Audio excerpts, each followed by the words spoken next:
Bonjour à tous et bienvenue sur cette chaîne. Aujourd'hui, nous allons parler d'un événement historique et crucial, non seulement pour le Tchad, mais pour toute l'Afrique. Oui, vous l'avez compris, le départ de forces françaises du Tchad. Une décision forte, une décision courageuse qui marque la fin d'une époque et le début d'une nouvelle. Et oui. Mais pourquoi cette décision? Pourquoi maintenant? Quels en sont les enjeux et les conséquences? Pendant 60 ans, je le répète, pendant bien 60 années, la France a maintenu une présence militaire au Tchad. Pour la meilleure audition, je le répète, pendant 60 années, la France a maintenu une présence militaire au Tchad. Certains disent que c'était pour aider, pour coopérer. D'autres comme moi voient cela comme une forme de tutelle, un symbole d'une époque que l'on croyait révolue, alors révolue. Aujourd'hui, le Tchad dit non, alors non, N-O-N. Ces noms, c'est toute l'Afrique qui l'écrit avec lui. Alors, installez-vous, prenez un café, du thé,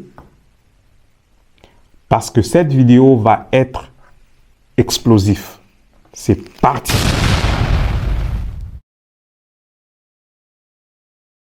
Commençons par les débuts. Pourquoi la France était-elle présente au Tchad?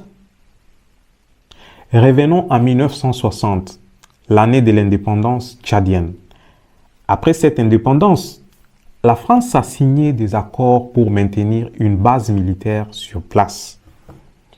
Officiellement, c'était pour lutter contre le terrorisme.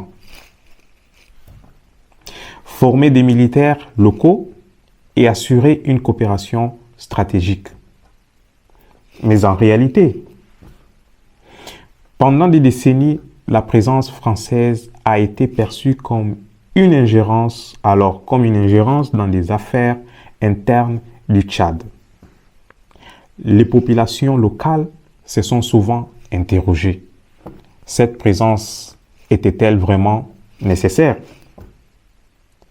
Qui étaient les véritables bénéficiaires de cette coopération? Regardons le chiffre des milliards d'euros, alors je dis bien des milliards d'euros investis dans une base militaire. Mais qu'en est-il du développement local?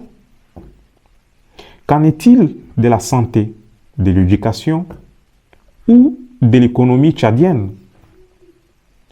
Les Tchadiens ont été laissés pour compte pendant que les militaires français se préoccupaient de leurs propres intérêts stratégiques. Les Tchadiens que j'ai interrogés me disent: nous n'avons jamais ressenti la France comme un allié. Nous avons vu les soldats des bases, mais où était l'aide quand nous en avions besoin? Ces 66 ans, alors je dis bien ces 66 ans, c'était trop. Trop d'ingérence, trop de dépendance imposée. Aujourd'hui, le Tchad reprend son destin en main. Franchement, qui peut le leur reprocher?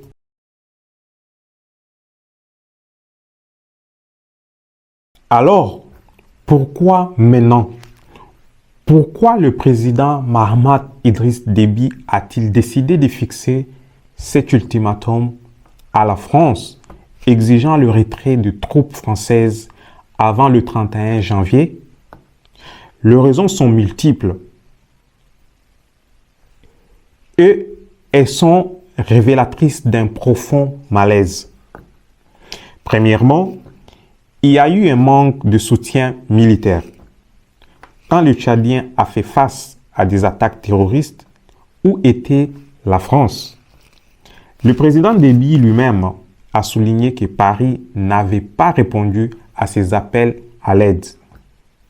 Imaginez, un allié historique mais absent dans le moment critique.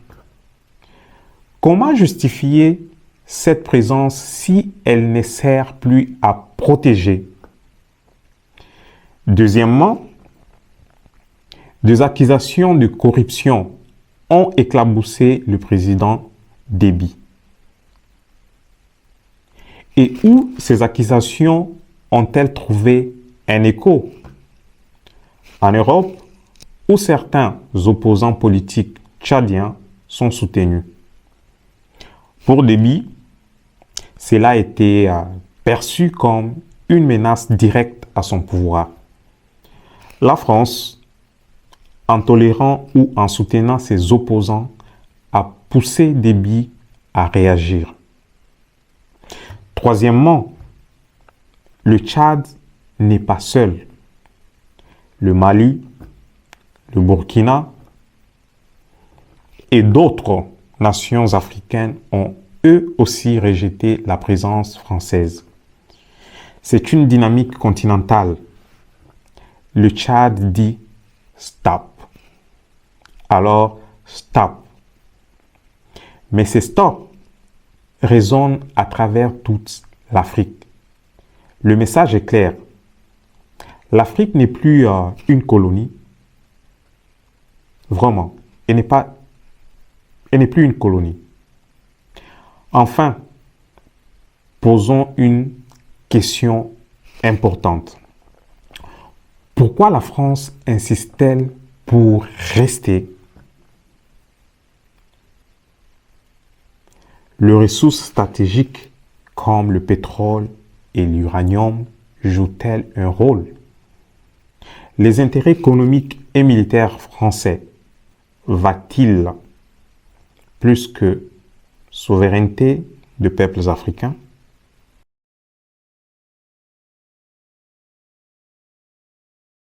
Ce que fait le Tchad aujourd'hui, c'est bien plus qu'un acte isolé. C'est un message pour toute l'Afrique. Nous n'avons plus besoin des tuteurs. Nous pouvons nous défendre, nous pouvons nous gouverner. Le leadership de Mahamat Idriss Déby est critiqué, parfois même contesté. Mais ici, il a pris une décision qui force le respect. En demandant le retrait de forces françaises, il a réaffirmé la souveraineté du Tchad.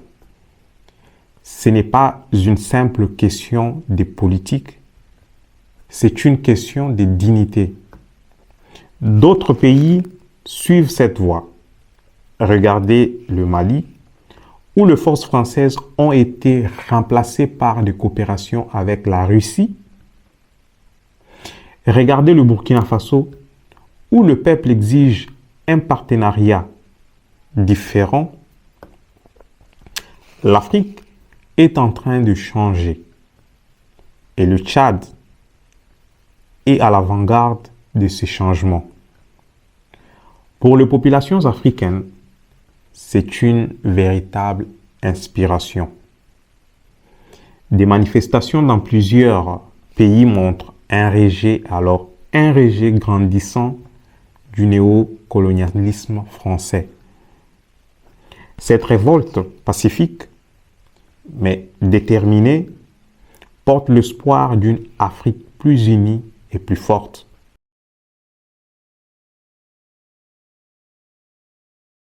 Bien sûr, cette décision ne vient pas sans risque. Sans le soutien militaire français, le Tchad devra renforcer ses capacités internes pour faire face aux menaces terroristes. Mais cela pourrait aussi être une opportunité, une chance de bâtir une armée nationale forte, indépendante et fière. Les conséquences diplomatiques sont également à surveiller. Comment les autres partenaires internationaux vont-ils réagir? La Chine, la Russie ou même les États-Unis pourraient être tentés de renforcer leurs liens avec le Tchad. Et pourquoi pas? Le Tchad doit diversifier ses alliances pour plus jamais dépendre d'un seul acteur. Pour l'Afrique, cela pose une question fondamentale. Comment construire une coopération intra-africaine solide? Les nations africaines doivent s'entraider, échanger de ressources et construire une union forte face aux ingérences extérieures.